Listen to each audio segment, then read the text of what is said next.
We got a lot to talk about on today's edition of the Red Sox Rundown, most importantly around Masataka Yoshida. But before we get into that, I want to ask you all one question down below. I want to get to know a lot of the new subscribers here on the Red Sox Rundown. Who is your favorite Red Sox player of all time? Mine is Dustin Pedroia. You let me know yours down below in the comments.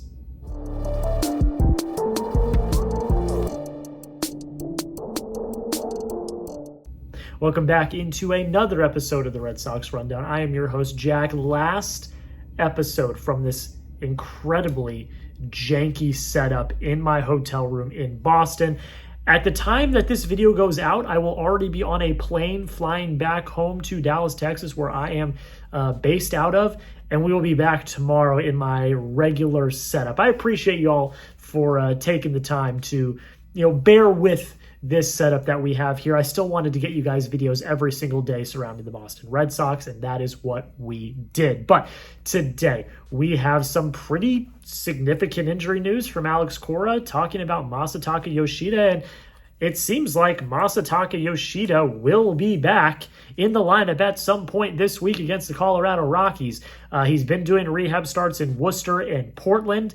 He's looked fine, good enough to show that he is healthy and ready to go. And according to Alex Cora, it seems like he will get activated some point this coming week. Here's what Cora had to say about Masataka Yoshida. He said he'll DH one of them, play the outfield the next one, I would assume talking about the last rehab starts that he has. Monday's off, and then we'll talk about what we do. He'll be active during the homestand. When? We don't know. So everything that we hear, it seems like he will be active at some point in the next week on this homestand. After they play the Nationals today, they return home to Fenway to play the Rockies, and then I believe it's the Rays, and then it's the All-Star break. So a pretty crucial part of the season is coming up, especially coming out of the All-Star break, and having Masataka Yoshida back in the lineup could be something that is very,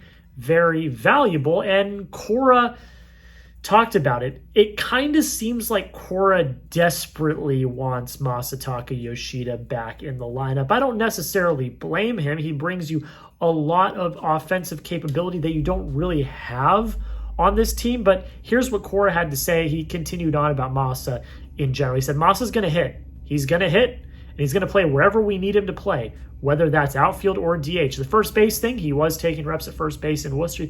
Like I said, it's not like we're going to start him there, but let's say he's playing the outfield and we're aggressive with pinch hitters, and in the 9th or 10th, and he can stand there and make plays, and we'll use him. He will play. The fact that Cora is even entertaining the thought of Masataka Yoshida at first base, let alone in the 9th or 10th inning, potentially very clutch situations. Now, I know he was exaggerating a little bit there. Obviously, they will be more careful with pinch hitters and pinch runners and things like that. I don't think we'll ever see Masataka Yoshida at first base, but the fact that he even said that leads me to believe that Cora wants him in the lineup no matter what. So you let me know, do you want Masataka Yoshida in the lineup? If you do, just type me down below in the comments. I'm going to type my me's. I think he'd be very valuable in the lineup. Who does he replace? We'll talk about that in a second, but go down below. Let me know, do you want Masataka Yoshida in the lineup? A YouTube ad break's going to play here in a second. Let the ad play. This helps the channel grow, and it helps me out specifically at the Red Sox Rundown. And while it does, go down below and type your me's, because I think a lot of us are going to want Masataka Yoshida back in this lineup. So what happens, though? Somebody's going to have to sit, because right now you've got a 4-man outfield rotation that you play 3 of them in the field, 1 of them DHs. Then you've also got Rob Refsnyder, Romy Gonzalez, who are getting playing time as well at DH and in the outfield, and Romy's getting time at first and in the infield. With Masa back, potentially playing in the outfield, and I would assume most of the time DHing, people are going to have to sit, and that is a very interesting conversation to be had. Here's what Cora had to say about the Red Sox roster in general. He said, someone's going to sit. That's where we're at roster-wise. It's not a problem. It's a luxury, to be honest with you. That's the reality of it. We've got a lot of good players. Some guys are not going to play certain days. There's certain lefties that aren't going to play against righties one day. That's the way it's going to be because we have a lot of good players. So you're probably asking, Jack, what's going to happen? Well, first things first, Nate Eaton's going to get sent down to Worcester. Masataka Yoshida is going to get brought up onto the roster. I don't know if another roster has to be had. I don't remember which IL he was on, if it was just the 15 or the 60. I think he might have actually been on the 60-day IL. If that's the case, they will have to clear a roster spot, which means someone will have to leave the 40-man roster. I don't know what they're going to do in that situation. That's going to be very interesting. You might see a Nate Eaton get DFA'd. I'm not saying it's going to happen, but that's like an example of something that could happen. So I don't know, but this is a very interesting dilemma that the Red Sox are in. You finally have Roman Anthony hitting consistently. Jarren Duran is starting to come around. Wilyer Abreu has been one of your best offensive people on your team, and Ceddanne Rafaela has been arguably the best person in offense on your team. None of those guys should sit at all. I know that Cora talked about this platoon DH of Massa and Rob Refsnyder, which I don't hate whatsoever. But again, if you have 4 outfielders who are all hitting the ball well, what do you do? I don't know. And I think that that's going to be a very interesting situation to watch over the next few weeks. I think we're going to find out pretty quickly who the Red Sox favor and who the Red Sox don't when it comes to potentially trading away one of those outfielders, because that's the only thing that makes sense. They're all contributing in some way, shape, or form. Someone's going to have to sit or someone's going to have to get traded. And as we've been talking about over the past few weeks, it seems like the Red Sox definitely want to trade an outfielder. So as of right now, we're kind of in wait and see mode. I'm very happy that Massa's back. I think he brings a dynamic to your offense they don't really have. He is a contact first hitter. He does have home run power, but that's not what he's trying to do. He's trying to put the ball in play. He's trying to move runners over. And that's something valuable that I think the Red Sox have lacked a lot this year. So if you can get him back in the lineup in any way possible, that's valuable. But again, if you've got 4 outfielders that are all hitting the ball incredibly well, where does he slot in? I don't know. We'll see what Cora does. We'll see what Breslow decides to do, because one of these outfielders is going to have to go. And I think we're going to know in the next few weeks who they are high on and who they are low on. You let me know. Who would you sit if you were Alex Cora? Just let me know. I'm going to leave it open-ended. Just tell me down below. Is it Roman Anthony? Is it Jarren Duran? Is it Ceddanne Rafaela? Is it Wilyer Abreu? I don't know. It's tough. I couldn't even give you an answer. I don't even know who I would sit at this point, because all 4 of them are contributing in some way, shape, or form. But you let me know down below in the comments. Play Alex Cora for me. Play Craig Breslow. Pick a player to sit so that Masataka Yoshida can get in the lineup. We are going to talk about the Red Sox absolutely walloping the Washington Nationals for the 2nd day in a row in a second. But first, make sure you hit that subscribe button. When the Red Sox make a move, and I think inevitably an outfielder will get traded at some point before the trade deadline, when that happens, we will make a video. We will be the first ones on it. So don't miss out. We bring you daily, informative, entertaining Red Sox coverage 24/7, 365 days a year. Even when I'm on vacation, I bring a setup with me so that I can make you guys videos. So don't miss out. Hit that subscribe button. Never miss any news around the Boston Red Sox.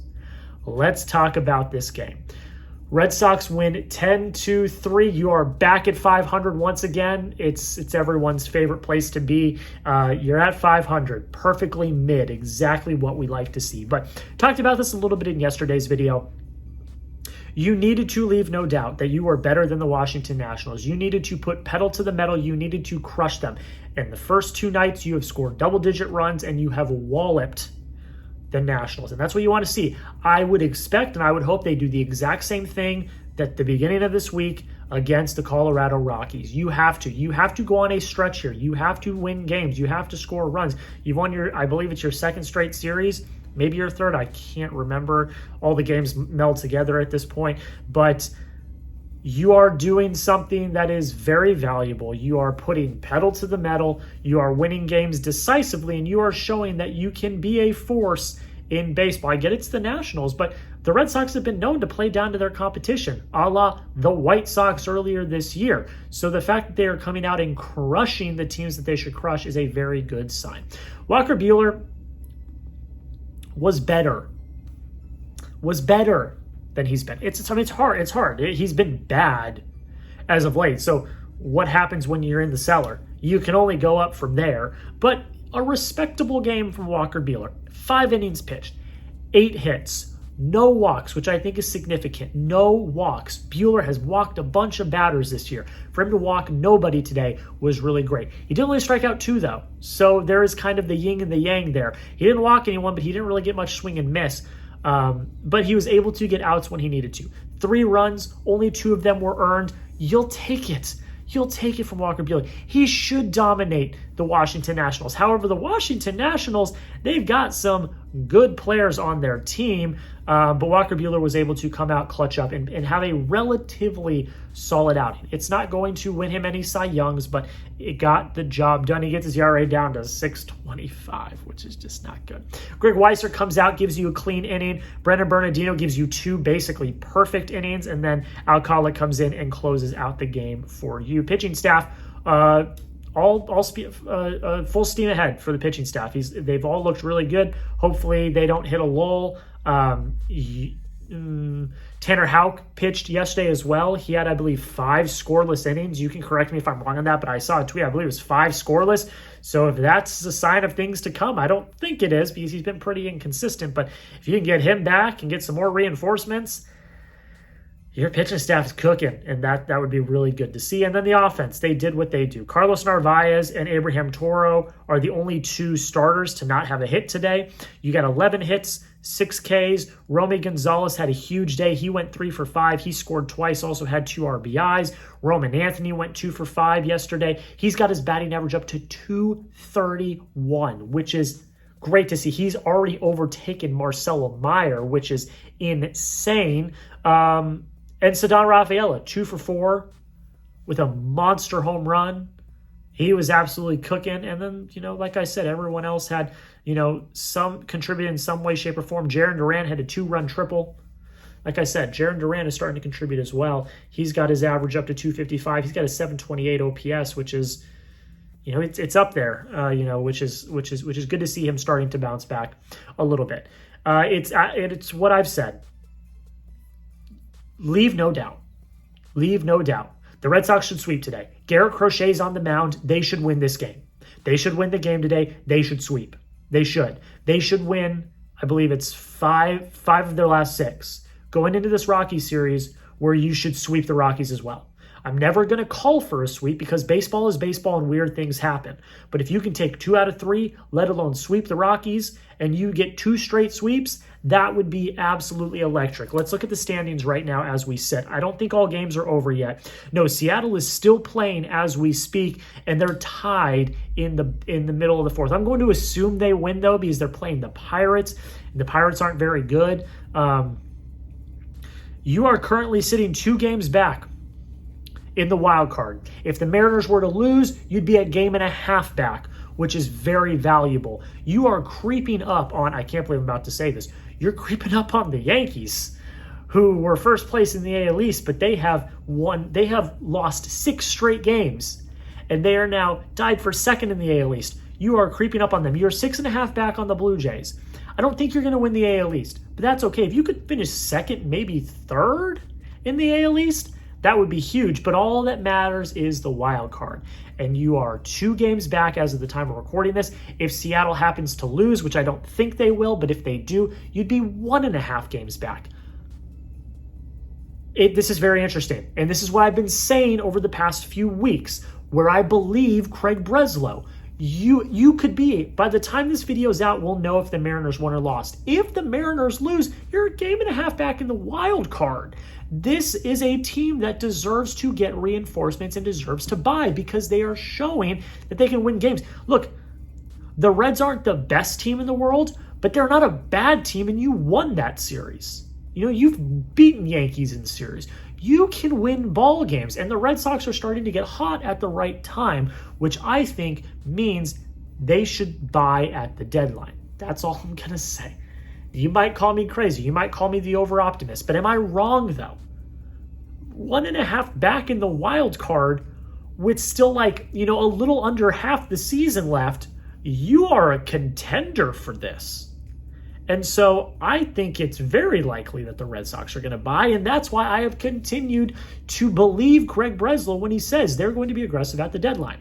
So we'll see what happens, but all I'm saying is it's looking up for the Red Sox, and man, I hope they're competitive till the end of the year. That's where we're going to end it, guys. Let me know, will the Red Sox sweep this series? Yes or no in the comments. I think they do. Garrett Crochet's on the mound. I don't see them beating Garrett Crochet. If they do, I'll come on the video tomorrow and I will eat crow, but I just don't see it. I don't see them losing today to the Nationals with Crochet on the mound. That's where we're going to end it, guys. Thank you all so much for taking the time to watch this video. Again, make sure you subscribe if you have not already. Daily videos surrounding the Boston Red Sox. And yeah, until next time, go Sox.